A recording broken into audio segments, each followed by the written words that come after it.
What's up, everyone? Criddle here, and we're going to go over Joppa's stream from last night. It was approximately a 2.5-hour stream, and it started out as your typical streams do, you know, highs, hellos, and all that kind of stuff. And around the 22-minute mark, we started talking about the Chevron discussion. If you don't know what I'm talking about with the Chevron discussion, that is this right here.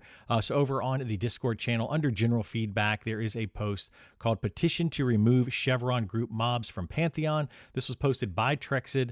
I know it's posted over on Steam, Reddit, and X, so you can get it from whichever of those that you prefer. And ultimately, it takes you to change.org. I will put all of these links down in the description below, so you don't have to go and find them if you don't want to. But if you do want to get involved in the discussion, go to whichever one of these locations and chat about it to your heart's content. That said, it eventually goes to here, which is the change.org post, and it basically is saying remove Chevron group mobs from the game. We don't like where they're at. Effectively, they're saying that, you know, you can solo in this game from level, you know, solo duo from level 1 all the way up to 40 plus. But if you want to start doing the group content, you have to pretty much have a 6-person group, and if you don't have a 6-person group, you're really going to be falling behind if you can even do the content at all. That's effectively the very short, concise version, but as you can see here, it's very, very long, and I'm not going to go over every single detail of this, but I will say that I agree with most of what is put here. I can't say I agree with every little detail, but, you know, we're not all going to agree on everything, but I do agree with the general sentiment of that statement. That all said, Joppa had not read that at the time of his stream last night, but he did see that it was there and has kind of skimmed over it, but he has not fully read it and digested it. He did promise to do that in the future, so hopefully we have another discussion in the future. So during the stream, he did say, well, let's go ahead and kind of open dialogue for that, and I ultimately feel like by the end of it, the discussion, the chat was talking about one thing and Joppa was talking about something completely different, and I feel like the two sides were kind of going in different directions. So I really feel that Joppa needs to go and read that if we're going to have a discussion on it, because he wasn't getting the full picture of what chat was talking about, in my opinion, based on what I was seeing last night. So again, if you want to go and see a lot of that stuff, 22-minute mark, and it goes on for a while. So just kind of keep watching until you no longer want to watch. But with all of that said, Joppa did say that there is a possibility of removing the Chevron mobs in the future. It's not necessarily something that is not off the table, so they could go either way with it. He also does like the idea of more mechanics. I personally feel like more mechanics makes every single fight feel like a boss fight, and while boss fights are fun, when you start to do them for 100, 200, 300 hours while you're trying to level up to max level, it does become very, very tedious when every single fight is just mentally draining, constantly thinking about it and doing and all of that kind of stuff. That's my take on it. But again, you know, other people have other takes, so go and read all of the comments. But that is kind of Joppa's defense, is he wants to have more of those mechanics put into the game. During this whole thing, he did talk about how EQ is the main inspiration, and it still is the main inspiration for Pantheon. And, you know, there were some pitfalls, obviously, with EverQuest back then, and they want to kind of take EverQuest, update it to today's standards, but then kind of fix some of those pitfalls. And he feels like some of those mobs were just, you know, punching bags, you know, tank and spank type mobs, and the more mechanics are, in his opinion, better for the game as a whole. So again, go back and read and listen to all of that kind of stuff if you want to. Around the hour and 11-minute mark, the coin drop situation came up again. So coins are getting a interim solution to them. Right now, we have certain areas in the game that have a lot of coin, and then other areas that have almost no coin. There's basically no rhyme or reason to why what mob drops what coin, and it's just all over the place. And then you have spells that just get astronomical in prices, like crazy high prices, you know, around the 30+ mark, they start getting really out of control. So that is coming. So an interim solution to that, with a full solution coming later. That full solution is going to be more of a spreadsheet. So when a mob comes into the game, it's going to drop a certain amount of coin based on its level and difficulty. And then that's what it's going to be in the future. And then they're going to fix some of those spell prices, is effectively what that says. Druids do not currently have the block skill. They do have the shield skill, so you can use a shield. As you see here, I'm using my shield, but they do not have the block skill. That is coming in the future. Possibly in this next patch. There are going to be some Druid updates in this next patch, one of which is down here at the hour 36-minute mark. He talks about Preserver's Wildfires coming in next patch, which I believe is the AoE heal, because right now Druids only have an AoE heal at level 20. They don't really have one. They don't have one at all before that. So they're supposed to be getting that in the future. Let's go back up to the hour 13-minute mark. More recovery mechanics. So another thing with Druids, this is not coming in the next patch, I don't believe, but it's something that he is talking about putting is more recovery mechanics, because the whole group mob thing, the Chevron thing, all of that discussion led to, you know, what are we going to do if you get down way down into a dungeon and your group wipes? And that is going to have some more recovery mechanics. Druid is going to be one of those that's going to give a seed to somebody in your party, and then they'll be able to resurrect another group member. So that's going to be how Druids will do it. Clerics are going to possibly get a self-res. So when they die, they can click a button and self-res. It's like an Ankh type thing from World of Warcraft with the shamans, I believe, had an Ankh, and I think the clerics in that game also, or priest in that game, also had an ability that would do that. That also led into the discussion of Call of the Hero. So if you don't know what Call of the Hero is, it is an ability that mages, which are basically summoners from EverQuest 1, had an ability to where they could cast a spell and it would summon a party member or group member to the summoner's location. Joppa does not like this ability, does not want this ability to be in the game. He thinks it trivializes content, etc. If you want to go and check that part out, it's around the 2 hour and 20-minute mark. I don't have an actual timestamp for that one. So anyway, it's around that section. Instead of using Call of the Hero, he's thinking of having different checkpoints within a dungeon where you will be able to summon people to a checkpoint. I don't know if that's going to be attached to a specific class, or if it's going to be more akin to something like the call stones in World of Warcraft, where you have to have 3 members go up to the little thing and you can summon your other members to you. And then I think the mages, forget what they're called in World of Warcraft off the top of my head. Man, I'm drawing a blank. But anyway, they can summon other players to you, or open portals, I believe, by clicking, have multiple people click on a portal and it opened up a portal.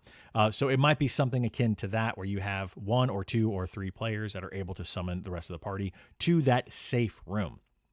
So that is the idea for recovery mechanics. That kind of talked about that starting around the hour 13-minute mark. After that, around the hour 30-minute mark, he did talk about what he'll be doing next after the Cleric. Right now, he's still working on the Cleric. We'll talk about that a little bit farther down in the discussion. But after the Cleric, he's going to be working on the Warrior and Paladin kind of simultaneously together, getting those 2 classes working. And then he's going to be adding some stuff in for the Dire Lord after that. And then after the tanks are finished, he's going to start looking at what classes need help the most. Enchanter is probably one of those and is going to be in the next group. He didn't say what the other classes will be in that next group, but Enchanter will most likely be in that next group after the tanks are done. At the hour 33-minute mark, he did talk about readiness for a few minutes, for maybe a minute or two. Readiness is being looked at. Of course, anybody that plays a melee class knows that readiness right now just doesn't feel great, especially paladins who are trying to deal with readiness and wrath generation all at the same time. It just makes it feel very clunky. Monks are starting to complain because their readiness went from insane amounts and dropped way back down to where the rest of us readiness generators are, and they are now starting to feel that readiness is just not where it needs to be. So in the future, right now, the leading contender of how they're going to fix that is going to be a fixed resource. So readiness will gain just at a fixed interval going forward during combat. As long as you're in combat, you're going to gain readiness. Other classes like the Cleric, like the Bard, will have readiness generating abilities that help you generate more readiness during those times to kind of benefit you being in a party with them. So that is the idea going forward with readiness. It is not set in stone. We don't know if that will be exactly what will happen, but as currently the leading contender to Readiness. Preserve Wildfire was talked about for next patch. That is the AoE heal for Druids that is supposed to be coming in, because right now Druids only have an AoE heal at level 20, which is the tree that you plant. And then at the hour 38-minute mark, he goes into a lot of lore about clerics and tomes. So if you want to hear some lore about the clerics and tomes, where that comes from, all that kind of stuff, hour 38-minute mark. I'm not going to go into a lot of detail about that, but it ultimately leads to the tomes, and tomes are going to be something that a cleric is going to go after. You're going to get multiple types of tomes, and those tomes are then going to somehow enhance your cleric abilities. One of the things that he showed off during the stream at this time was he created a tome that you would put into your light slot. So it would go down here into your torch slot when you equip it, and it would effectively increase the cleric's direct damage spell, their censure attack. The example that he showed took the censure attack from 20 damage up to 120 damage. Of course, he dialed that way up to make sure that it would work properly. I highly doubt it'll get into the game doing, a 500% increase there, but that is what he showed off on the stream. After that, he did talk about Undead Corruption, and he talked a little bit about more lore in the game around the 2 hour, 10-minute mark. But Undead Corruption effectively is what will be the mechanic put into the game. And clerics, necromancers, and paladins ultimately will be able to use stacks of corruption as a resource. So they will have an additional resource to cast spells. Personally, I think at this point we're getting into way too many resources. Clerics are going to have their mana. They're going to have their celestial power, possibly have readiness generation because they do create readiness. And then also we're going to have this undead corruption. It's going to be 4 different things that clerics are going to be able to utilize, which is just getting to be a little bit too crazy. In addition to that, you have endurance. You can see how we're just getting too many resources being used. Personally, I think they need to slow down and dial that back a bit. Stop trying to use so many resources, and let's focus on one thing at a time. At the 2 hour, 12-minute mark, talks about his role in the project and lack of experience. So Joppa himself does say that he's never built a game before, and there is a lack of experience there. He can't look back and say, hey, I've made these blunders in the past. This is how we fix it. But anyway, go and listen to that for yourself if you want to. That's just kind of where he talks about it. A lot of people in chat were saying you don't need to explain yourself, but ultimately Joppa did kind of talk about where he is at in the process of this and that kind of stuff. So 2 hour, 12-minute mark if you want to hear that. 2 hour, 27-minute mark. Cleric is wrapping up hopefully this week, and then he's going to focus on tanks. So we already talked about that. And then the final thing that he did kind of mention at the very end of his stream before he left was haste items will be boosted next patch. He did say that the haste items, so if you have one from Hangor specifically, so these are the more difficult ones to get from Hangor. So we're talking about the belt off of Osharuk. I believe the rings are off of Osharuk as well. So those kind of items are going to get a boost to them. He mentioned 54 rating, so 54 haste rating on the belt. So it would go from what is currently 1% at 18% haste rating to 54, which should be 3% if I did my math correct. It would be 3% haste rating, was before that 5.24%. So he's kind of splitting the difference there between the two, and that's where he landed so far. That will not affect the dust-covered cloak. I think it's dust-covered cloak that the chief drops. That is still going to be an 18% haste rating, which would be 1%.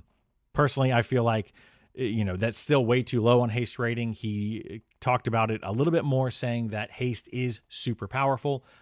My opinion on that is that haste is not as strong as they are making it out to be. But he talked about how, it does increase your attack rate, and then which ultimately increases your readiness generation, which is true. And again, if they fix the readiness generation, I think that's all part of this whole thing. So we're making adjustments to haste based on current readiness situation, not what it will be in the future. And it's kind of all over the place. And I think that, that's part of the downfall of where this game is leading, is a lot of things are happening in these small chunks and not looking at it as a whole, or maybe we aren't looking at it as a whole and they are. I don't know. Anyway, That's all I want to say about it. So that is Joppa's stream summary.